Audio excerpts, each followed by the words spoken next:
様こんにちは、ゆりたです。今日はクリップスタジオペイントのシンプルモードでお絵描きをします。シンプルモードの画面は初心者の方でも使いやすいように必要な機能やボタンが見やすく整理されています。ペンやカラーサークルなどよく使うツールがすっきりまとめられていて分かりやすくなっています。メニューボタンには主に画像の書き出しや出力の設定、左右反転や環境設定などの便利機能がまとめられています。別のウィンドウから資料が表示できたり、ダークモードの切り替えやタッチジェスチャーの変更もできます。そしてシンプルモードでも 3D モデルを使うことができます。指とペンで簡単に 3D モデルが操作できるので、いつもより簡単ですごく扱いやすいです。ダウンロードしたポーズに変更できるのもすごく便利です。人物の構図やポーズを確認しながらイラストが描けるので、悩む時間を減らせたりバランスが取りやすくなります。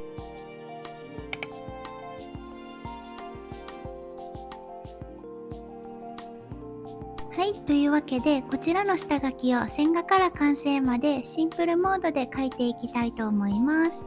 この後は見やすいように画面録画でお届けするので、よろしければ最後までご覧ください。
try get it on.